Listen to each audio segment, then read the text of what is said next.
started to see football as a tool. There's not an athlete, military, fireman, policeman around that doesn't try to recreate the locker room. There's so much bondage in not being known. Yeah. And so much freedom in being known. What we learned in athletics, I don't care if it's baseball, basketball, hockey, it doesn't matter. All of it requires discipline and being comfortable with being uncomfortable. So many of us grew up in a performance-based home. A lot of us felt like we had to earn our parents' love by performing. If I'm good in school, good in athletics, and I'm a good boy, then my dad's going to love me more. We don't always miss the field practices, right? You miss the locker room. I appreciate that you think that I would know a lot about how football feels to play. Well, Welcome back to the MakeReady Podcast. My name is Brian Sims, and today I'm joined by Kirk McJunkin, former NFL player, business leader, father, coach, and mentor, who's spent decades shaping men on and off the field. Kirk shares why performance can't define a man's worth, how discipline shapes character, and why strong fathers lead with both strength and empathy. If you haven't already, please subscribe. And if you're encouraged by what you hear and would like to support our mission, there's a link in the description below. This is the MakeReady Podcast.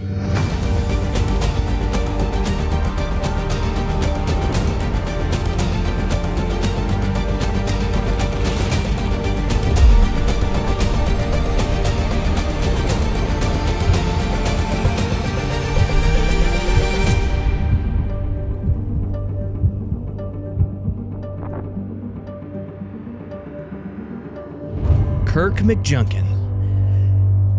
We've had a lot of conversations. yeah, we have. For a number of years. I mean, since when? So you were in my parents' wedding, Right? at least I'm told that. Yep. There's very few pictures to prove that, but Well, I've wait seen a some minute. of them. Wait a minute. They were in my wedding. Brian, I think I had a conflict Ooh. with the NFL Combine or something in the spring of '84. I think when they married. Do you think Dad still holds that against you? Man, if he, yes, absolutely, he would certainly like to. I hate that my memory's so bad, but I think that's the case. But he was in mine. Okay, well, that's what matters. And I went back. I went back and said, "Hey, let me make it right." But I actually missed being a best man in my brother's wedding because the first day of training camp to report was, with the Steelers was my brother's wedding, and he was and I didn't know what to do, but I knew that it wouldn't go well for me to miss. And they were like, unless it's a death in the family, you're going to be here. This is important. Yeah. And so you were paid a few dollars to be here. I believed him. My brother was good about it. I hope he's forgiven me. Well, Kirk, tell me your story. I've heard, I don't know if I've ever heard your whole story from you. I feel like I've heard bits and pieces of it and put them together over time. But where does Kirk McJunkin come from? Yeah, great. Thank you. And there's no way to tell it without making the climax of this story, the peak being my salvation story. And so I'm going to take you there, where all roads are going to lead to there. But, born and raised right here in Dallas, Baylor Hospital, parents drove me home to the house that I spent the first 24 years in Lake Highlands area of Dallas. Mom and dad's from Texas, mom's from Tennessee originally. They met after she was an early flight attendant with American Airlines. When I say early, meaning they were, I guess it sounds like they were really getting the airline off the ground and had interviews around the country at colleges. And she got the job, dropped out of college because this was a better opportunity for women. And she ends up in Dallas. They meet and marry in no time and raise their family in Lake Highlands. So I come home to the home that they built in the early 60s, in 1961, and was raised there. On me, Brian, I'm an introvert by nature, and mom and dad both came across to me as extroverts, but certainly verbal, and certainly a lot of what they thought was right. Both, depression kids, hardworking, virtuous in their ethics and morality. Their faith was private, but not necessarily personal, but private. Mm-hmm. A lot of folks back then were. Yeah, and not talk about it much at all. So the modeling that I had in my home was really performance-based. And so me being somewhat introvert, and I knew really as a young age that navigating groups of people was a challenge for me, and even navigating certain one-on-one was a challenge for me. If there was an activity to do with somebody, I felt really comfortable. If it was stand there and try to dialogue and talk, not so much. And so even early days I mention that because even early days were awkward. When I say early days, I mean elementary school. And God had gifted me with athletic ability. So really what I did, given that I had a home that, modeled performance and that really honored performance, Dad and Mom both were very hardworking, entrepreneur in nature. We're growing a business and worked very hard at that. Not keen on talking through the abstracts of relationships and growing up. It was a do as I say, not so much as I do. Model, I guess, from a parenting standpoint. But needless to say, I invested myself in athletics. That was where really anything that you do with your hands or that was just performance based, outside of music. There was no talent in there. There's no music. I wanted to, but yeah, that was an exception. And so football, baseball, and hunting, fishing were my activities, and played early and found affirmation, Brian, early, and that probably enjoyed more than anything as a kid is affirmation. And that affirmation could come from mowing the yard really well, doing work well, receiving adult praise, and athletics. I would tell you that I was among your peers, affirmation at that age is probably not going to come except in more subtle forms. We're just little boys, right? The winner is the one that's affirmed in anything that we did. But with adults, there was an affirmation that came from behavioral things, from your manners, from whether you looked men in the eye. And in those days, you were taught, you shake hands and you look them in the eye. You honor the oldest male in the room. You honor the uniform. If there was police, fire, I don't care if it was a mailman, we thought that uniform meant something. And so you navigated society, and I did, being taught that, hey, when you're at home, we're the authority. When you're out of this home, it's the next oldest male, and unless somebody forfeited or was disqualified from a leadership or authority position, that's who you followed, and that's what we did. So for me, that made a lot of sense, and there was order to that. So there was order in the classroom, there was order in anywhere I went, whether it was neighbors or whether it was a friend's mom and dad, whether it was a teacher in school, whatever the case may be. Now, I enjoyed mischief like every other boy in the 60s and 70s, and we certainly crafted our way to do that. But the point of this is the affirmation that came in athletics from coaches was probably the biggest voice in my life growing up. Went to Kennecott, incidentally, in 1970, a Christian athletic camp in Branson, Missouri. Had a remarkable impact on my life. It was all athletics from the time you woke up till you went to bed. Everything was scored. How old were you? Let's see, Brian, 9.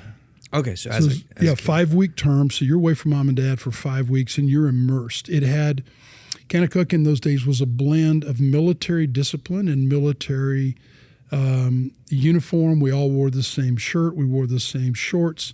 We had the same haircut. You got off the bus, and your hair would be gone, my friend. For those that can see the video, your hair was going to look like mine. You had a choice between a burr and a flat top when you got off the bus at Kennecott from anywhere in the country. It has a very different Kennecott experience than mine. You have your name stenciled on your shoulder and on your pants.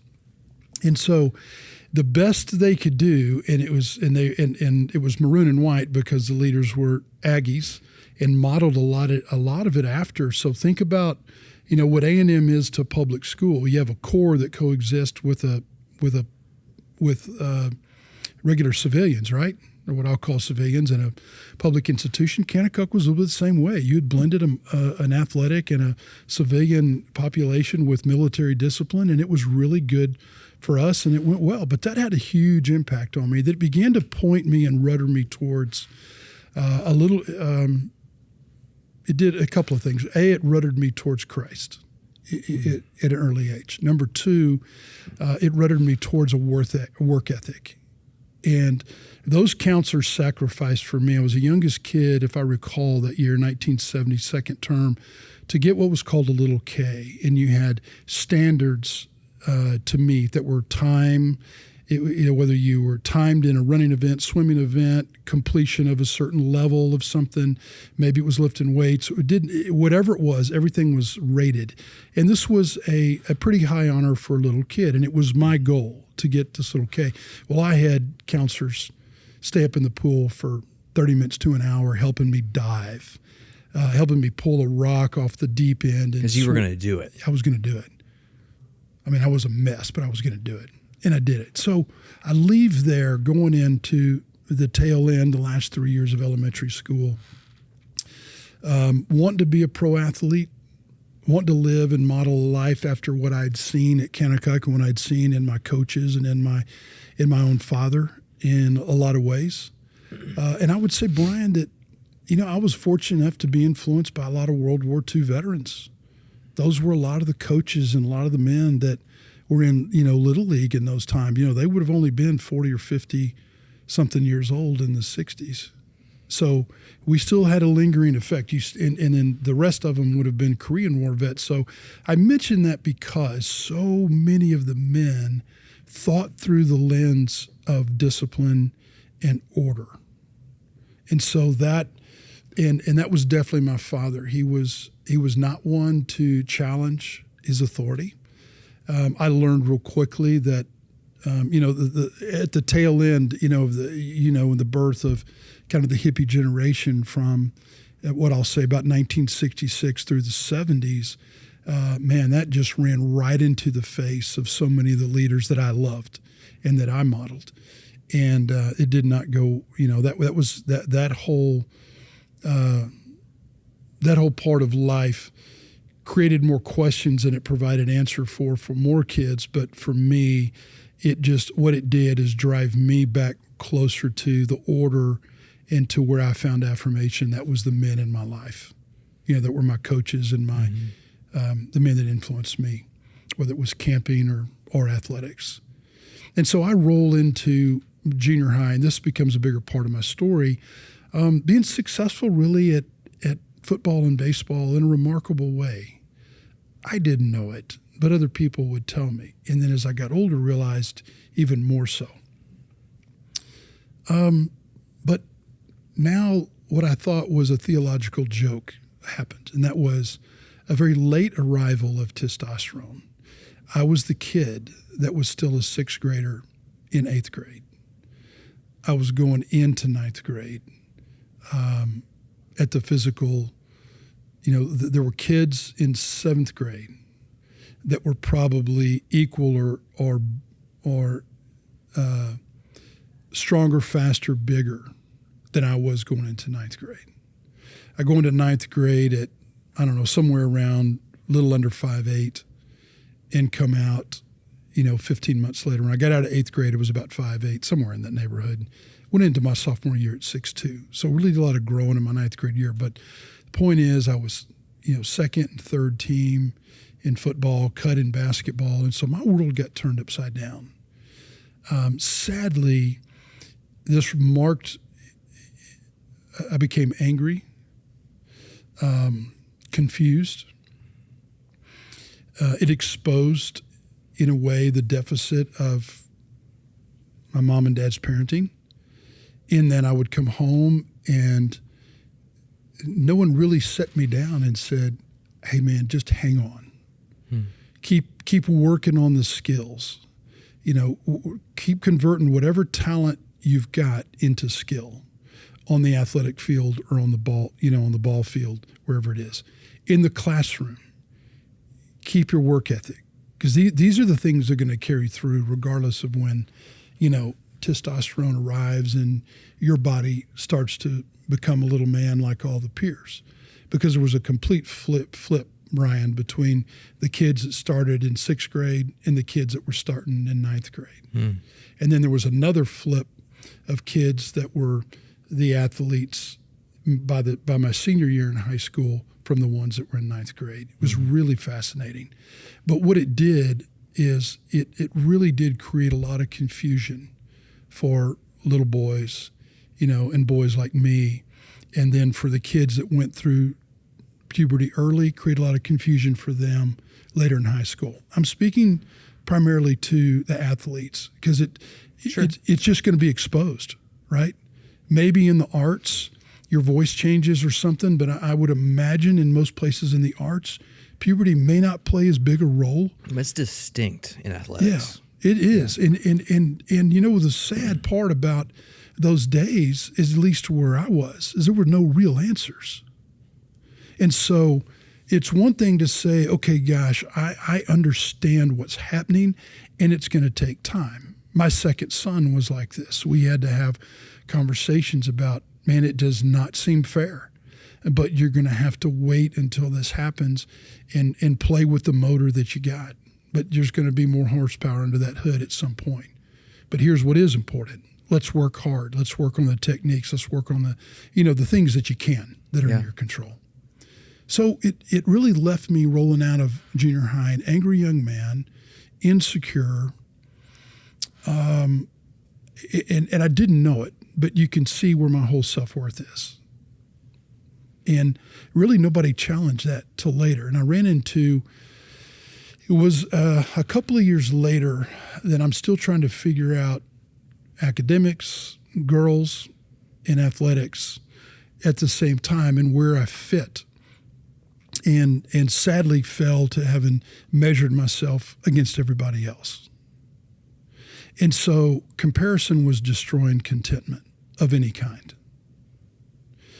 And eventually, I will say out of the emptiness, God used it my junior year through a Young Life ski trip. And a gentleman named Joel Householder that shared the gospel, made it so clear. And I walked down a road that night, prayed to receive Christ, and knew, Brian, for the first time that good wasn't going to do it, and that my works were not. It didn't matter what works I had done or was going to do, and how could I ever be, would I ever have eternal life with God. And what a weight lifted off. Yeah.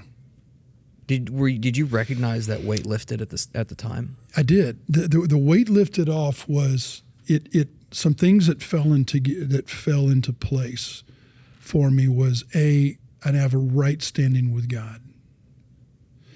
I have a better understanding of what being a child of God is, and that my value, it was cognitive. I learned that my value was to be in God, was to be in Christ. Mm-hmm. What I didn't do is make him Lord. And that was a big difference. I over the next couple of years, I just like the table, like life was tilted again, and I felt the gravity of the world pull me back towards finding my self-worth and identity again in sports. Well, as things would have it, Brian, I went from, third team, getting 2 or 3 minutes of playing time a game in 9th grade to, starting my senior year and getting recruited to play college athletics at a high level. And by that point, I would say I was back to where I was before, in that I might treat and think about the Lord as maybe a rabbit's foot, or maybe a sadly more of a charm. Like he took care of you in the time that you were down. Right. Well, I'm not down anymore. So next time I'm down, I'll have that in the back pocket. Well said, my friend. Well said.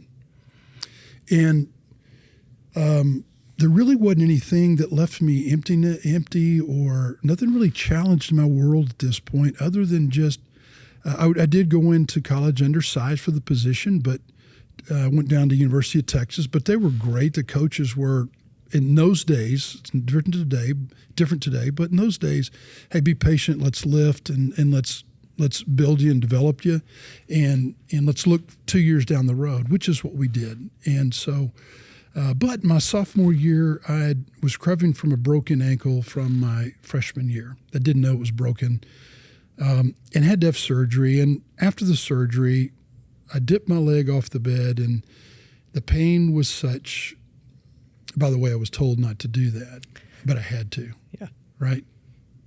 So I took my leg, let it set down below my waist and drop down, and man, it hurt. And it was so severe.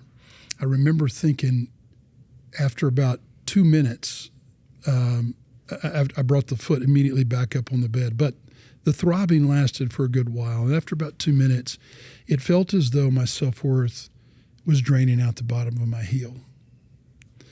And Brian, within an hour, I am completely empty, feeling the weight of the world again, feeling like a failure.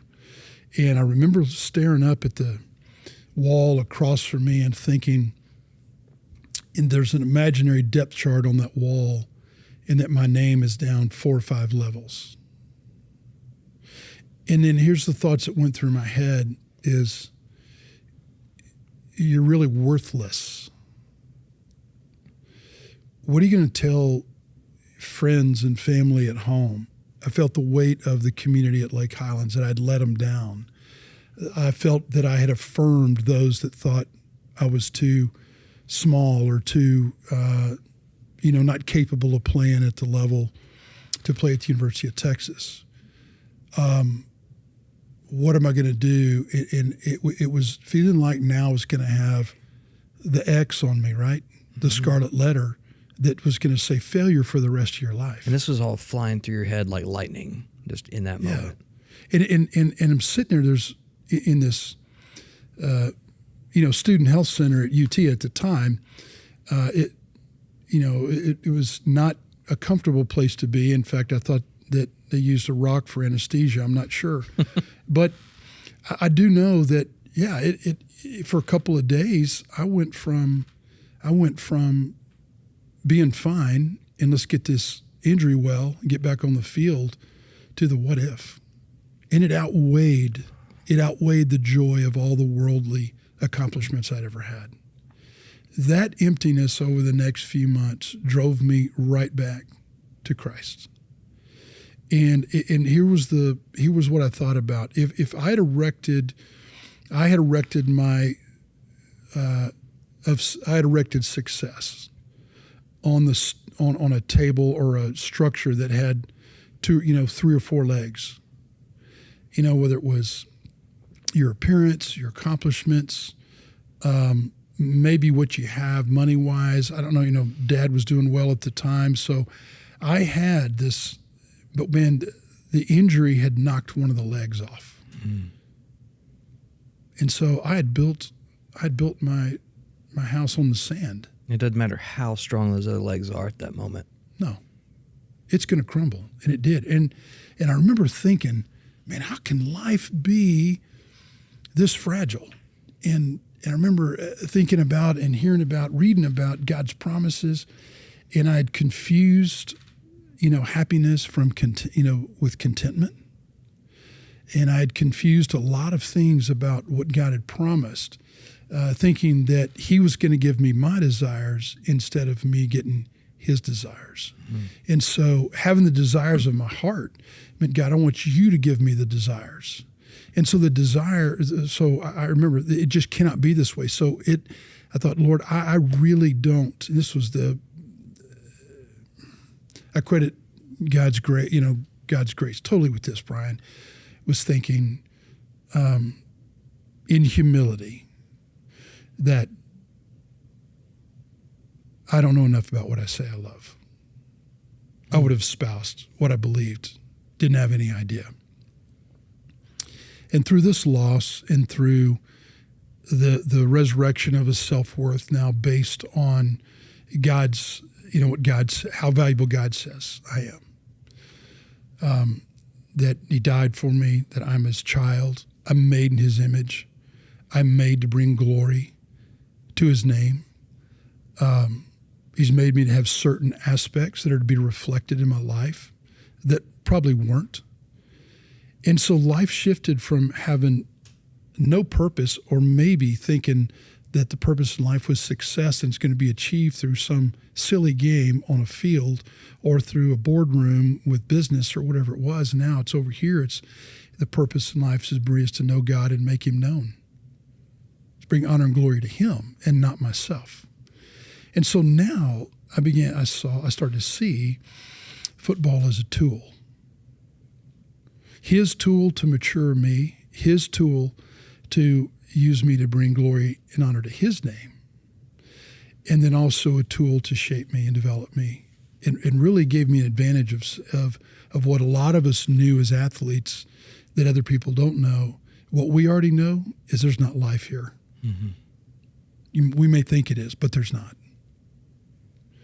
And so that's the advantage, similar to a rich man or similar to somebody that has a lot.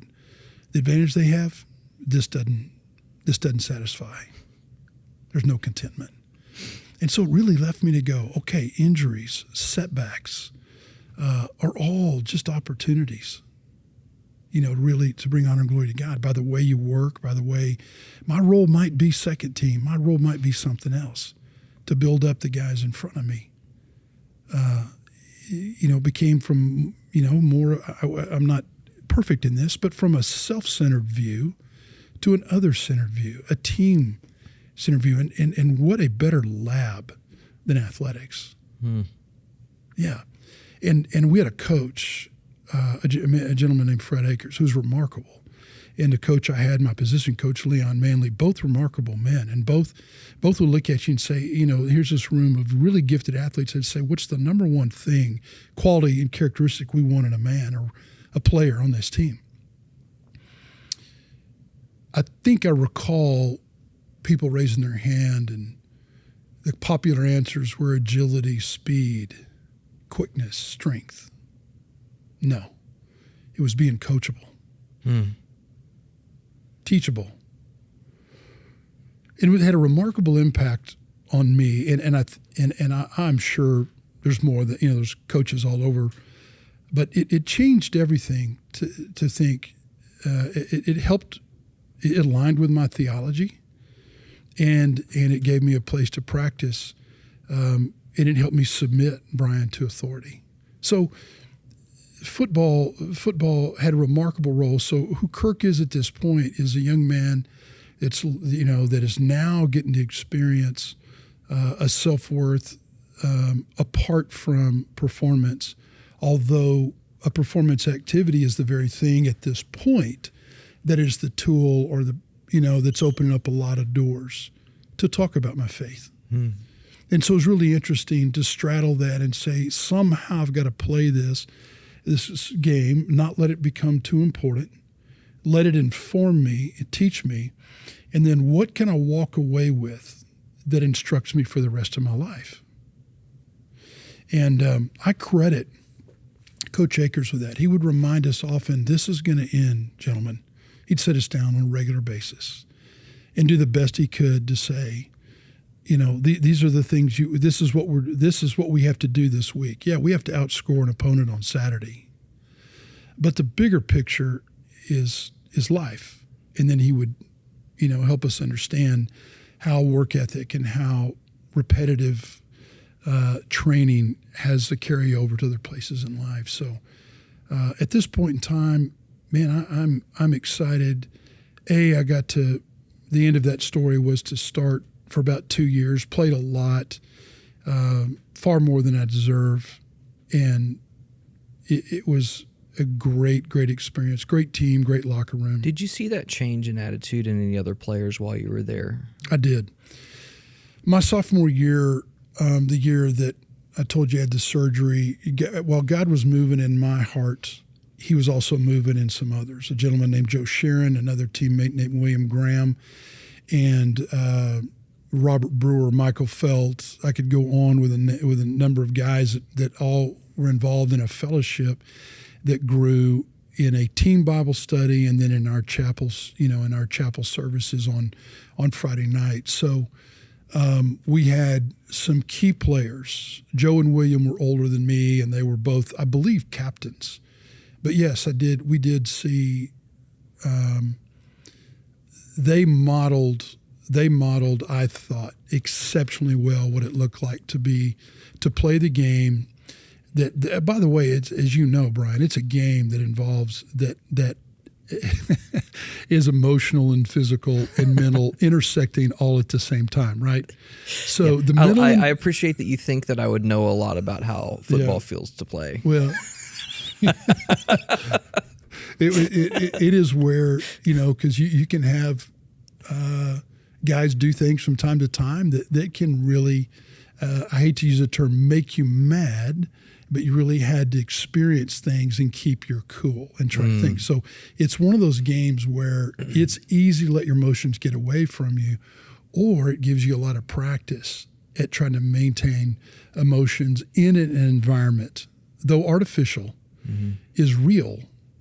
And there's not lives at stake, but it's certainly a lot at stake from a game standpoint. So really loved that if you waved the banner of Christ and you called yourself a follower of Christ, but your mouth or your actions got away from you on a regular basis, you weren't going to have the influence. Mm-mm. You might have a mic stuck in your face and a chance to say something verbally, but the impact is going to be on the external audience, right? Your internal audience is your teammates and the kids underneath you and the people that you live with, because they know the truth. Right.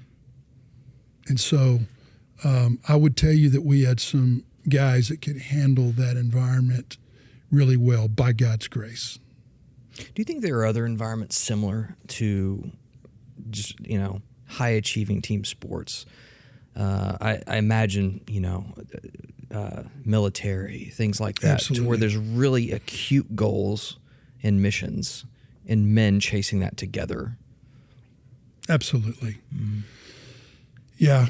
I wanted to say this just in case there's military in this audience, that I would literally ask any one of them for forgiveness if I've ever said that what we did on a football field was combat or battle.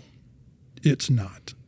It's a term that gets described about our game that is true. That is an artificial field. I mean, that's an artificial place of, yes, men are in conflict, in a physical conflict, but lives are not risked, and football players rarely walk away with the injuries, and the significance of a win and losing game does not compare to what our brothers and sisters have done that wear a uniform that represents this country. So, but yes, I absolutely believe, like nobody else, are the combat veterans that have had that same intersection of physical, mental, and emotional, coming together and have to perform. Mm-hmm. On a broader sense, Brian, I think part of the reason I think we have a lot of depression, perhaps even suicide, but certainly depression and mental and emotional unhealthiness, is athletes that cannot carry or take and transition what was right in front of them into the other places of their life. What we learned in athletics, I don't care if it's baseball, basketball, hockey, it doesn't matter. All of it requires discipline. All of it requires learning to get comfortable with pain or working through, and being comfortable with being uncomfortable. We all had to do repetition. create muscle memory so that when you're in certain situations, you don't think, you react, you respond in a way without thought. Ideally, you want to stay in the front of your mind so that you can think in the midst of pressure, in the midst of a situation that's heightened in what's at stake. So, you talk about, military or certainly in combat situations. Absolutely. Now, when I say absolutely, meaning, yes, they know it more than athletes do. But going back to my point, I hate it. By grace, I had someone help me carry the transition over. And I'm going to tell you, it was tough when the game was over for me after my second year. In the middle of my second year with Pittsburgh, had an injury and had to quit. And I still felt the void and still struggled in the transition. But I knew the tools were there and had to fall back on the same tools to start over. And I just have an enormous heart that here is these wonderful activities we call athletics. And I think we're letting down a lot of our youth today because we, as coaches and leaders, we've made it more about winning and personal honor and giving awards and participation, honoring participation. There's some encouragement that needs to be there, Brian. But what I'm watching today after coaching kids, my own kids, and then coaching some afterwards is they're not leaving the activities, in my view, with the same skill set. And sometimes I've had conversations where you've had to remind them of what they experienced, and it's been like a light come on to go, yeah, those repetition, that works really well in the discipline of math. You have to do it in the discipline of theater. You have to do it in the discipline of a number of other places. Why do you think that got lost? The transcendent understanding that this is more than sports that we're doing here. This is about so much more. And it's now, I think you're right. It's about the sport. Yeah. And not about. Let me say something that's going to fall hard on some, but it's true. I had a job where I was an athletic director for a while. And if I had to measure what I thought the parents wanted me to do, it was engineer their child's success. Because you would have conversations about which row their daughter is dancing on or as a cheerleader. In other words, how close are they going to be to the audience? Is my son, yes, I realize he may not play, but we want him to wear a jersey and stand on the sidelines. You're not doing enough to get him college scholarships. That if they thought that we had the influence to call a coach at LSU or Oklahoma or Texas or Nebraska or wherever and say, hey, you really ought to give this kid a scholarship. No. They're going to make that decision themselves. All we can do is expose. So, expose the coach to the kid or the kid to the coach with tape or some other form and tell them the truth, always. And so I had a lot of conversations with moms and dads that was really about what they wanted for their son or daughter. And our voice as coaches would be muted.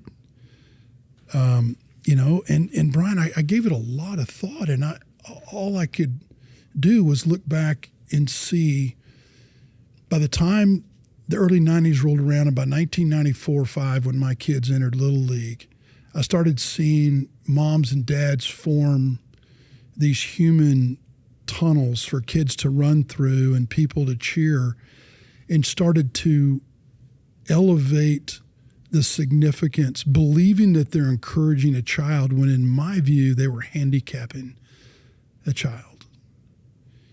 And let's not just give a trophy to the first place team. In my day, it was first place and first place alone. And that's it. Now, I'm not saying that nobody else, kids didn't get hurt because they didn't win. They did. Yeah. And they grew from it.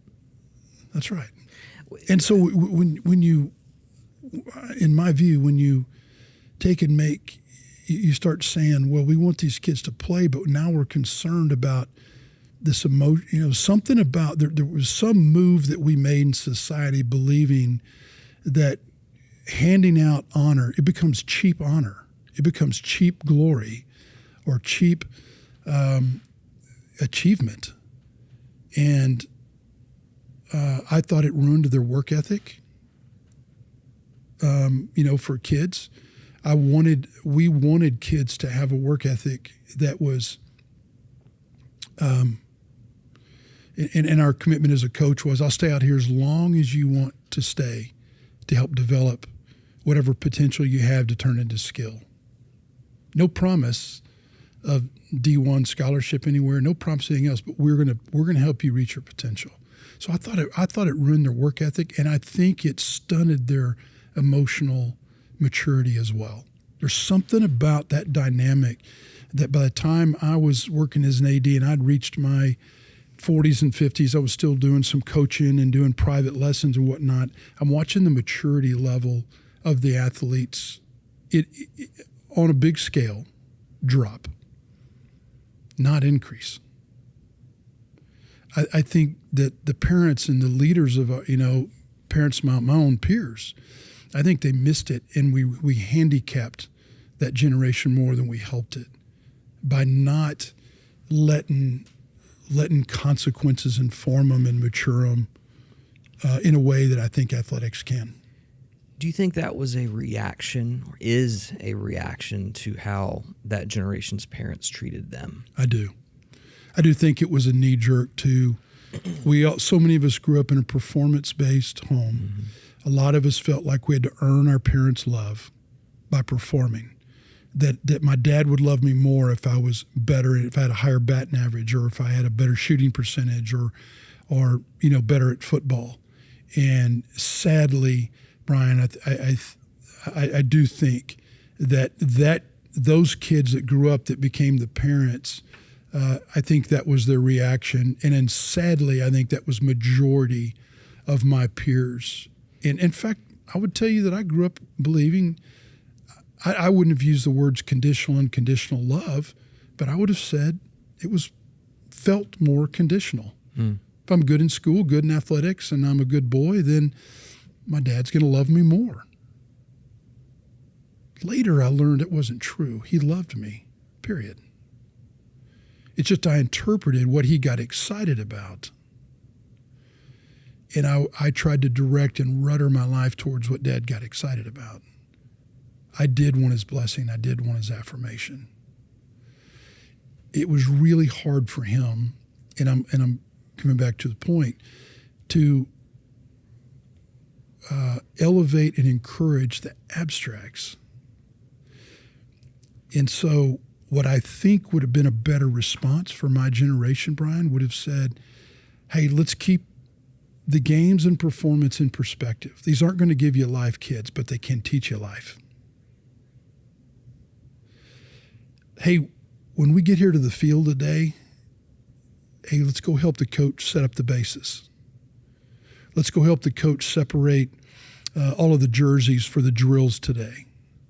If it's theater, can I get there early enough to help the coach, to help the teacher set up? If it's choir, art, it doesn't matter. But it was taking the participants and flipping, Brian, helping them see the opportunity they have as a privileged and gifted human to use those gifts to serve other people. So if a kid grows up serving and serving even as very coach, we wouldn't let our kids, when you coached on a team that I coached or was a part of, when practice is over, get those offensive linemen, hey, come here. Y'all go over and pick everything up and then go get it over in the trailer for the coach. And without saying a word, there goes my little lineman, 9, 10, 11-year-old kids, picking up stuff, taking it over, and taking it to the coach's car. What happens, Brian, slowly is the running backs see it, the skill position players see it, and we're talking young age. Next thing you know, we got players that are saying, hey, practice isn't over until that coach's equipment's in the car. And you've got a role to play. So, yeah, you're going to be the object of our coaching, you're going to be the center of attention for a while, but you're going to serve. And you're going to honor those that, so, but if we take that away and moms and dads are remembering the water and they don't have responsibility to keep up with their gear, and then they get there and they're helicoptered in and helicoptered out. When I mean helicopter, meaning just dropped off, start practice is over, run, get in the car and go, and leave the 2 or 3 assistant coaches to spend another 20 minutes picking up. It's consumer culture. It is. You got it. But we missed that, and then we started looking to see, hey, how can we use this game, believing that it's going to give them life, and somehow the joy of running underneath a tunnel of moms and dads cheering like it's some sort of, running out to smoke and wanting to look like, the production quality that you have on Sundays, in today's world. Those old athletes laugh at all that stuff today. Brian, it's funny. But I do think it was a knee jerk from that generation that thought athletics and performance was the tool that by comparison created a lot of unsettlement in their life and insecurities. And if their kids want to do it, and we agree that it's good for them to be in this thing, 30 years later, but we're going to change the experience for them. But I think in what they did is rob what could have been the greatest characteristics and value that could be handed off. If those parents are asked, why are we here with our kid? We're bringing our kid to Little League. Like, why are we here? What do you think they would answer? Oh, brother. Based on my experience, it would be to build self-confidence in my kid, give him some identity, give him some placement in society, believing. Have fun. Yeah. I want to hear have fun, especially when they're young. Yeah. I want to hear learn to have a work ethic. To do something hard. Yeah, learn to set goals and do hard. But you start off with fun, and by the time if you just work on skill development, Brian, you don't have to do, as a coach, you really don't have to do a whole lot more as they get to 4th, 5th, and 6th grade. You will watch as the skill develops. The kids will respond and become more competitive on their own. Mm-hmm. They won't need somebody screaming at them or tell them what to do. But if they'll make it a joy and help them discover how would I say this? The joy of discovery is an enormous blessing. Mm. And the joy of discovery is a great motivator. And when the kid learns and they connect those dots, that these extra reps produce a hit, this extra reps puts the ball in the middle of the fairway or gets me the free throw, whatever it may be. So I'd love to hear those answers, but often they would almost look at you blank, like, I'm not real sure. I don't really have a strategic reason why. It's just what we do. Right. Was there, between you and your dad and the way that he, was there any reconciliation necessary? Yeah, later. But let me say this up front. It was necessary for me to forgive him. Mm-hmm. And I didn't for a lot of years.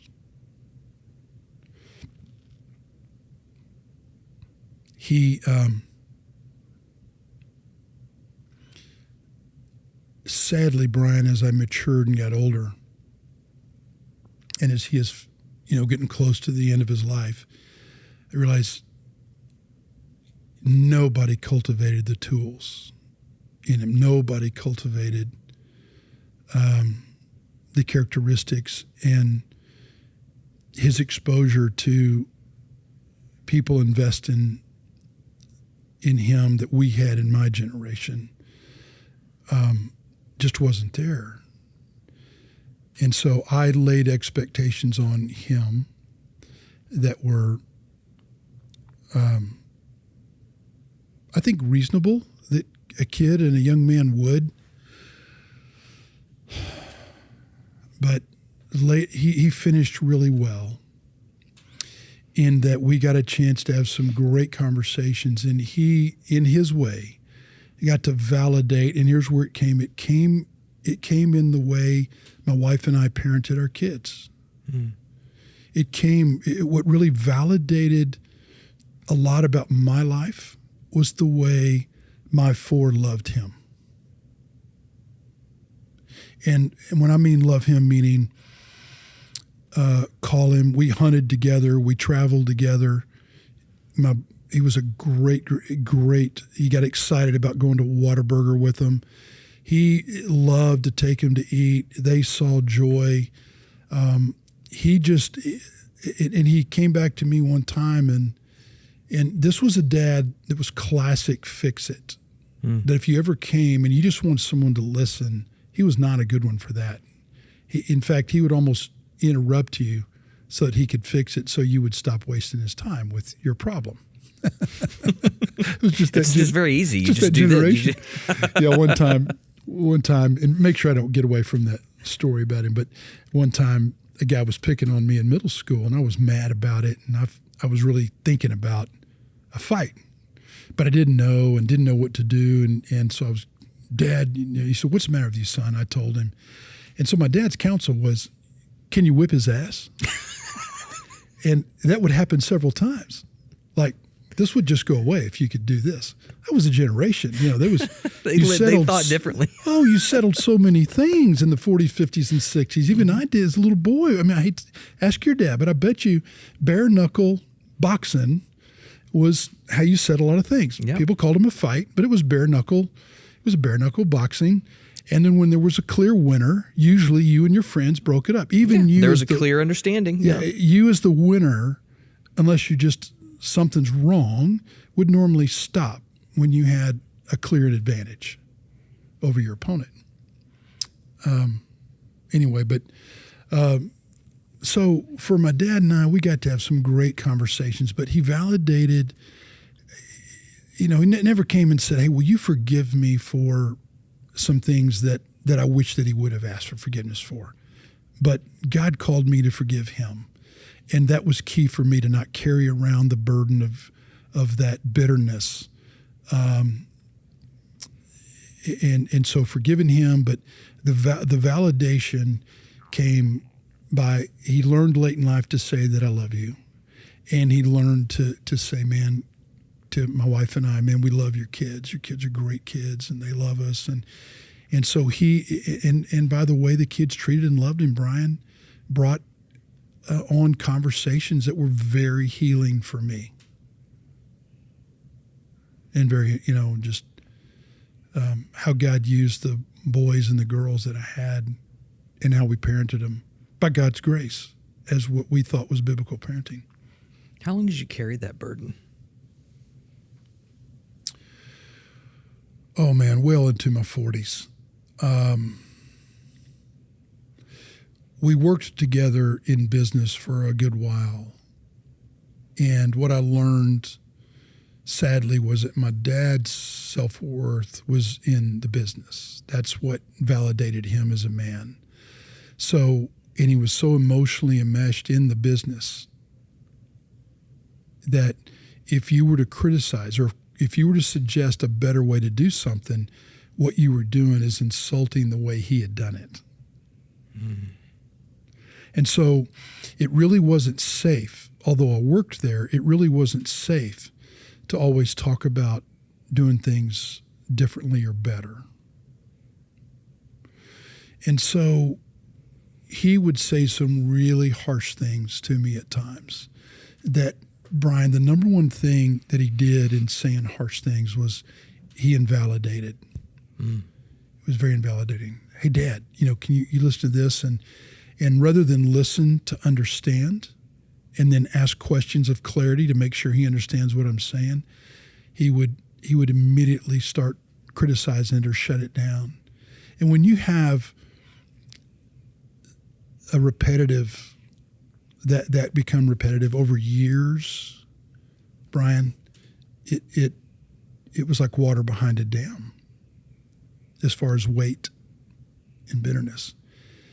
And by the way, one good thing that did come out is I learned that in forgiveness is a process and not an event for me.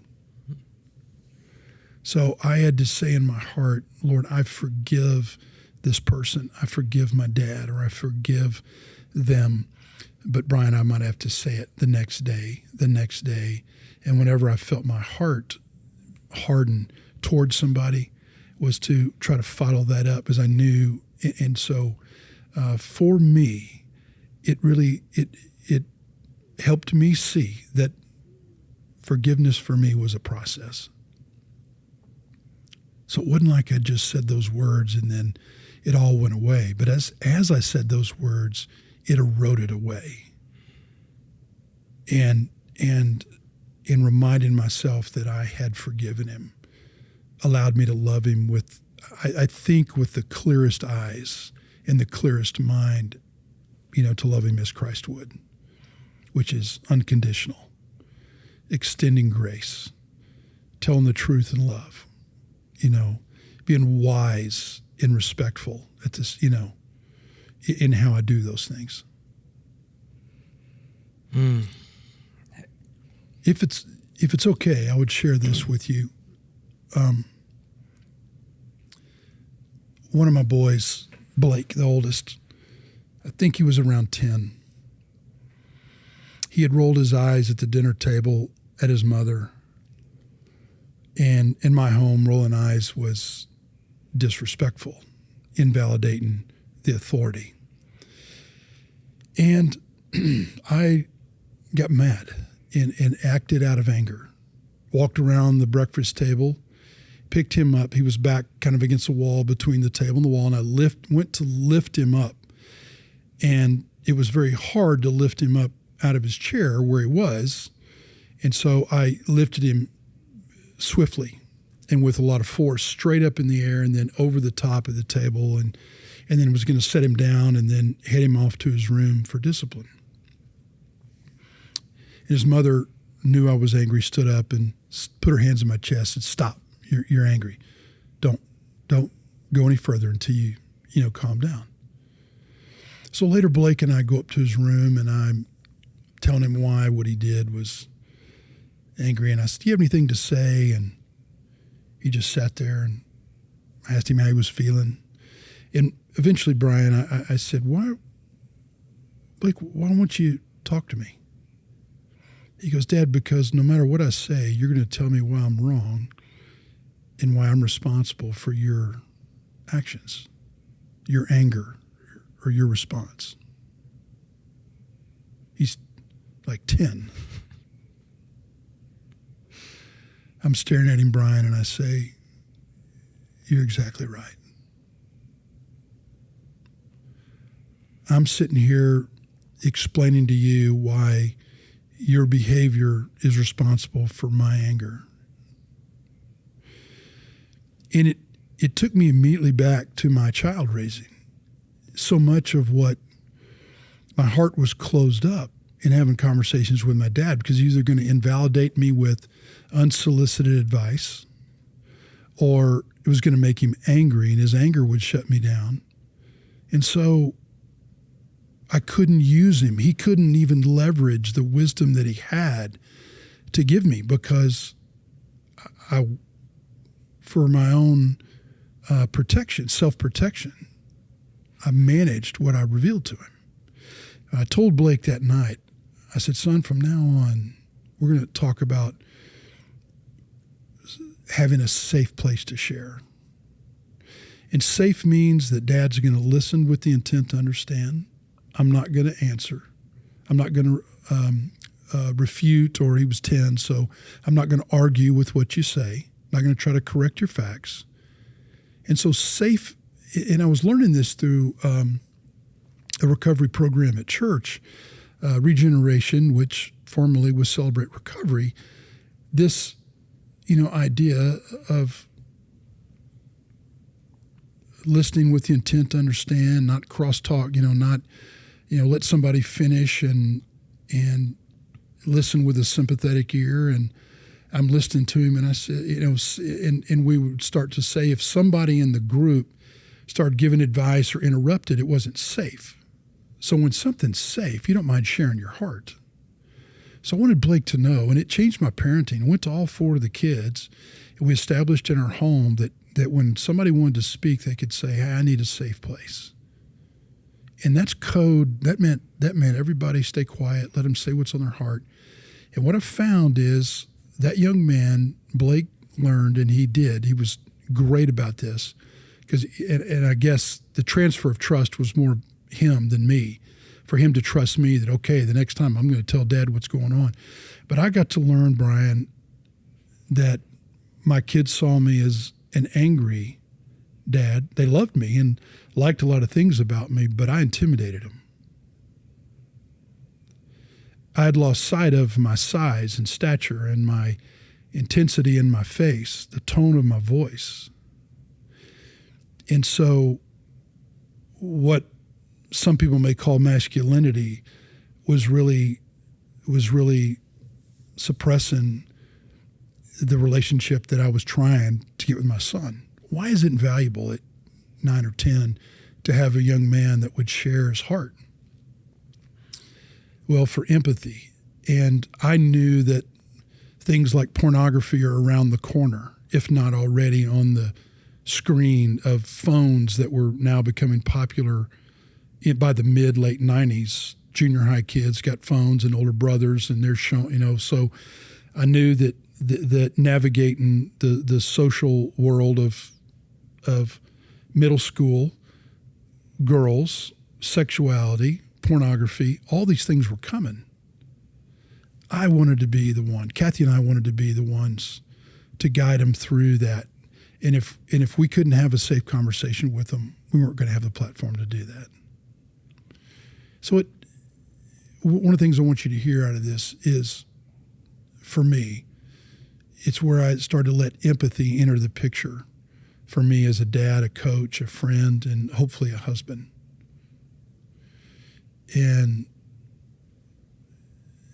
the kids taught me, about if I interrupt them, the number of ways that I can invalidate them. And every time I invalidate them, shuts them down from wanting to share. And so you know what I did in sports when a game was over? Now everybody on the team thought that I was the dad that the kids had to play good for because they were scared of me. But I wanted to be the dad that walked off the field or the court, the choir stage, whatever they did, and say, hey, how do you feel? It's always asked a feel question. Let them process it on their own. Let them come to me. Never coached them unless they asked. And Brian, it allowed me to have, when the kids left an event, it allowed me to get a hug when they walked out of that locker room. All the way through. Both boys played in college. And get that hug out of the locker room, hug their mother. But going back to a lot of what we've talked about today is the performance thing. We believed that, yes, we wanted our kids to perform. We wanted them to reach the potential, whatever that is that God made them. Whatever God gave them, we wanted them to cultivate that gift, whether it's athletics, whether it's great, whatever spiritual gifts are, we want them manifested for God's glory. And we didn't want to we wanted to make sure and have relationships where they saw us as, wise. We wanted to be sage to them, have wisdom ready for them. We wanted to know when to sit in the stands and cheer, and just enjoy watching them play, and began to tell them over time, hey, I just enjoy watching you play. Learned that phrase in 1996, 97, somewhere in there. And read a study where athletes enjoyed their grandparents coming to the games the most because grandparents just enjoyed watching them play.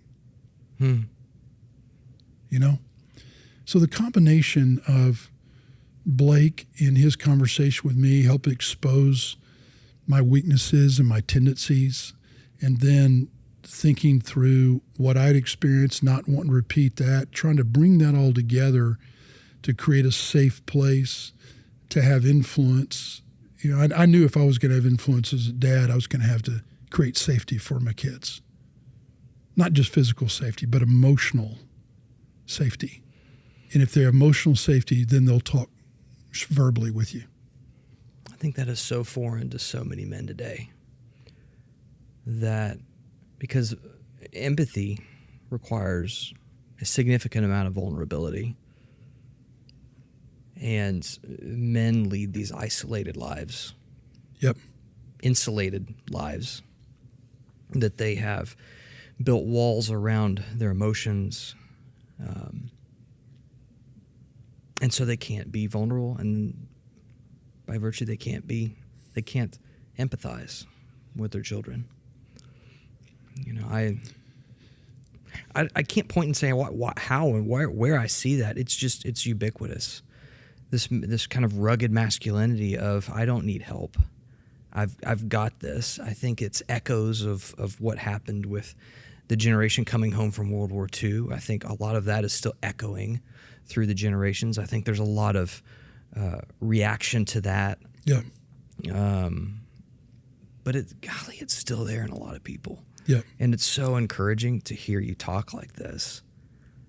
Because I think it would be so encouraging to so many men to hear. Yeah, I consider it a blessing that the Lord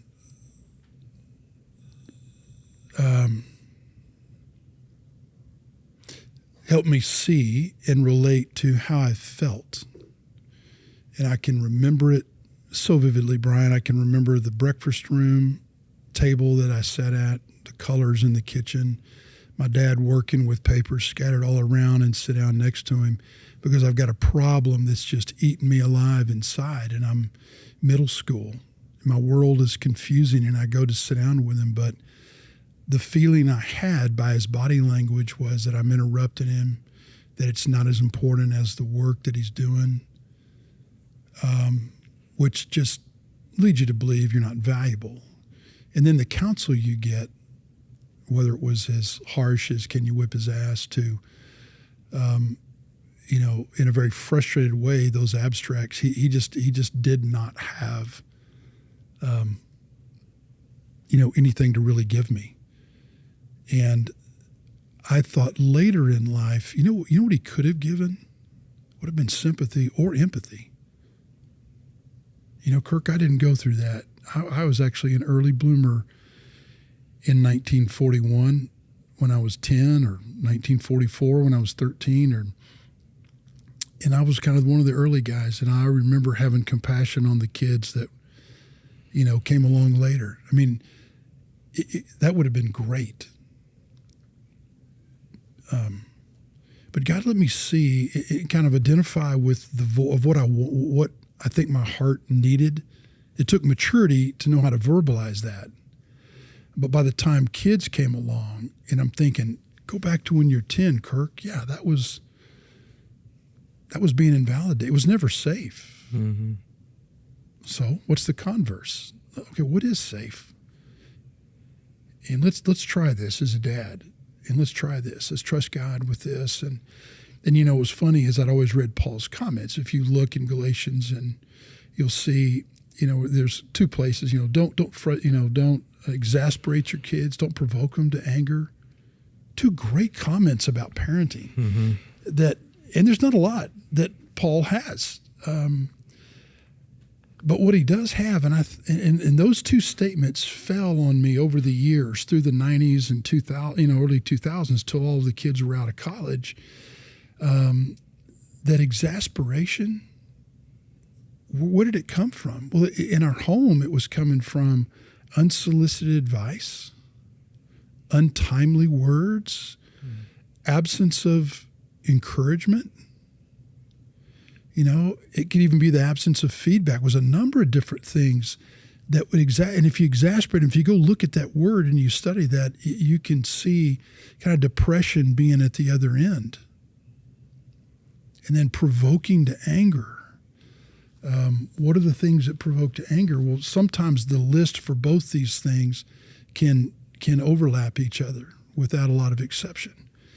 If you exasperate a kid in their youth long enough, by the time they start to mature, it'll provoke them to anger.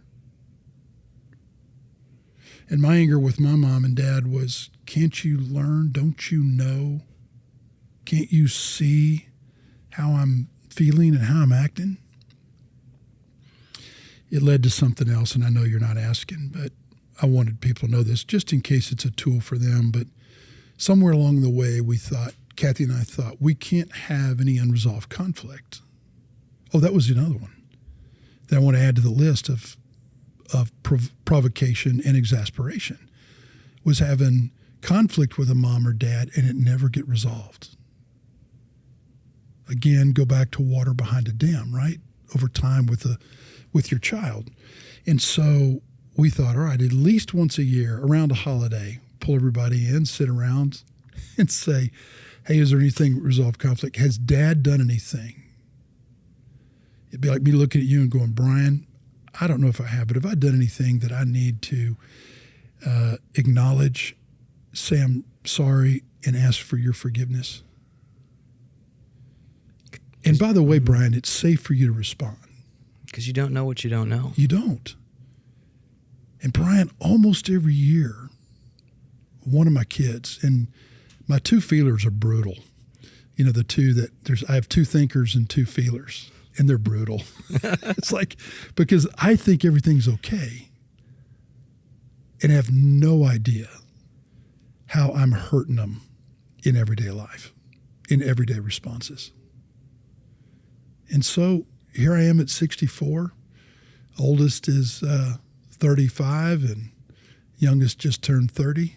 And we still ask the question at a holiday every year. And if you marry into our family, you get a chance to answer if you want. But it's been great because it attempts to keep accounts short. And so I haven't said this yet either, but we're talking about conflict resolution. But Kathy and I were taught by marriage counselors that that's a skill. And that's one of the primary skills that sits there with marriages that have longevity and contentment and happiness in those marriages is their skill, their ability to resolve conflict. So we thought, all right. I mean, Kathy and I, we got Purple Hearts from marriage. We've got combat wounds. We've got wounds from one another, not necessarily intentionally. But we said, if we get skilled at this thing we call conflict resolution, we'll minimize the wounds and how we wound each other over time. And the greatest gift we can give our kids is a healthy marriage. And hopefully they'll see not a home absent of conflict, but a home that resolves conflict. And do it in a healthy way, we hope. That's cool. Part of it. That's so cool. There's so much bondage in not being known. Yeah. And so much freedom in being known. Well, Brian, that's a great statement. Bondage and not being known.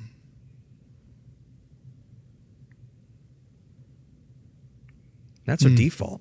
I mean, I feel like especially men. I know that's my default. Yeah.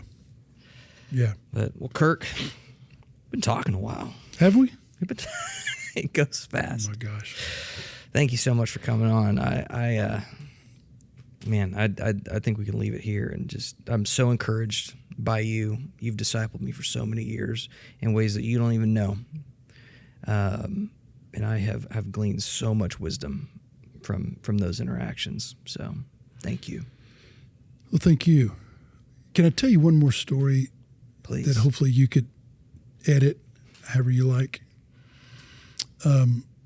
Because this story falls really well and hard on young men that want to be coaches and be involved in athletics and raising kids. And when I was drafted to the Steelers, now Brian, I was a 10th round pick, and they fly us up immediately after the draft, and 1984, and they take us to a restaurant overlooking Pittsburgh, Pennsylvania. I'll never forget walking in there and looking across the room, and there's Chuck Noll and a guy to his left named Ron Blackledge. And I walked up and stuck my hand out, and as you know, they both stuck their hand out and said, "How you doing, Chuck Knoll and Ron Blackledge?"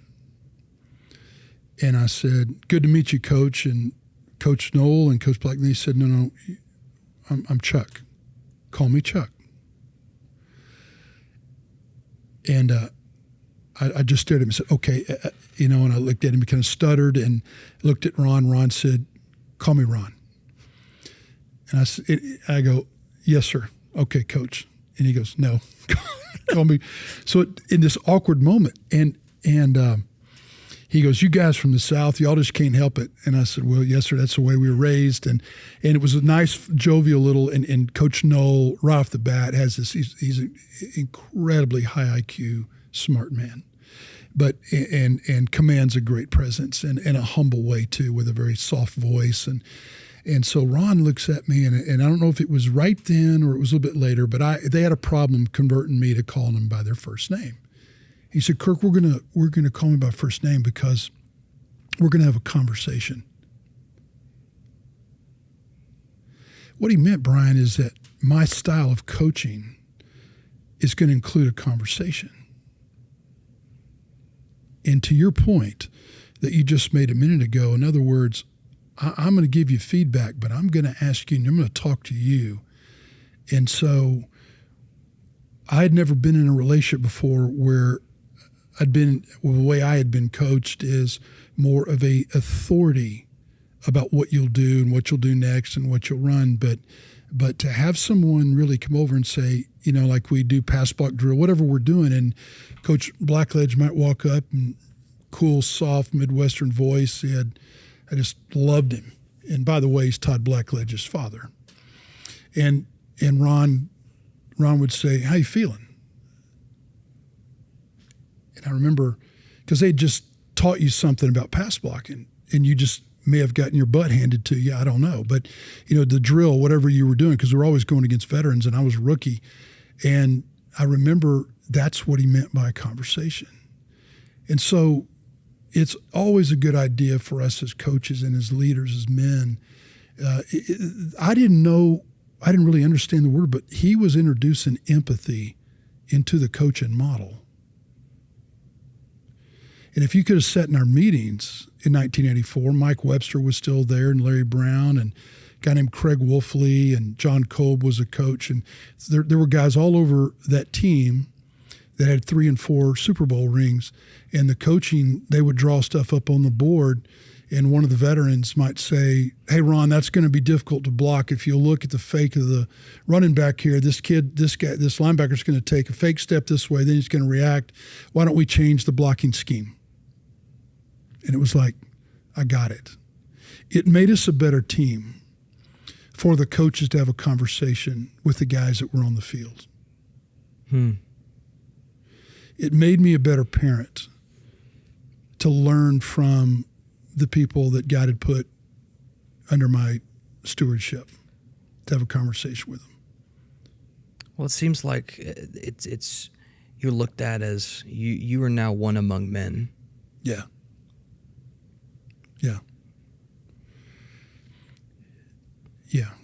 For a young man to be told by other men that you are now one of us. Correct.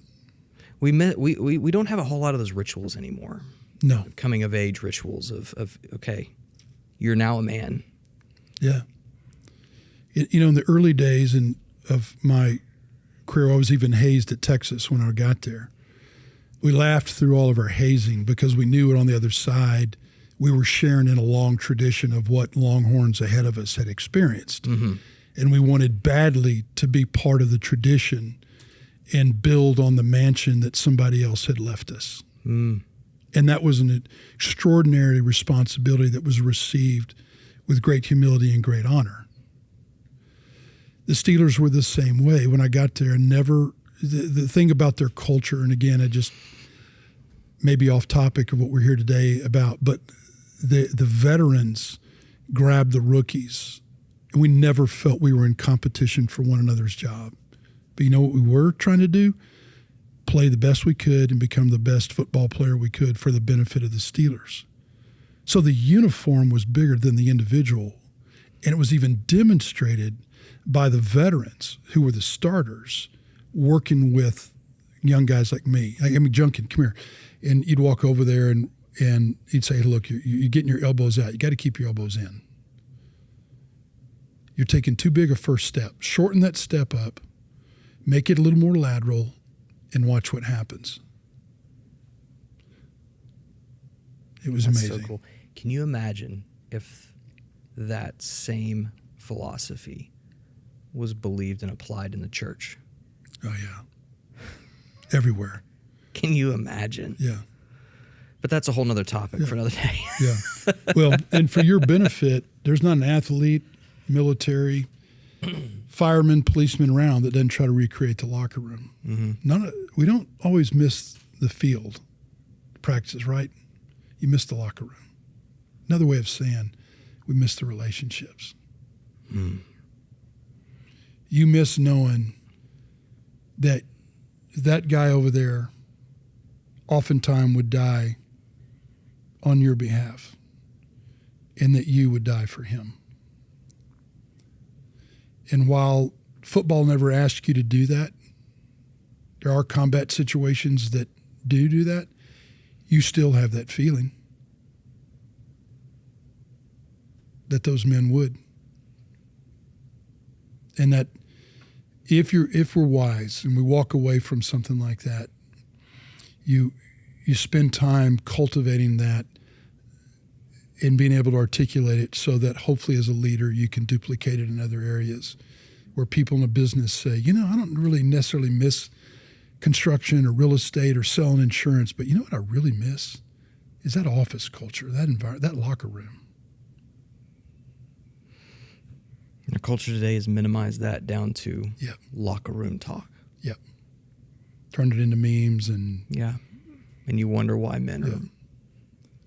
And real masculinity, Brian, when you go back to Letterman reunions and you talk to old veterans in the NFL and stuff, to this day, every one of them will say, I miss you guys. I miss the locker room. Sadly, we're too young to know just how valuable that is when you're there often. But I enjoyed it, my friend. Thank you for the time. This was fun. We'll do it again. Yeah. Thank you. Happy to.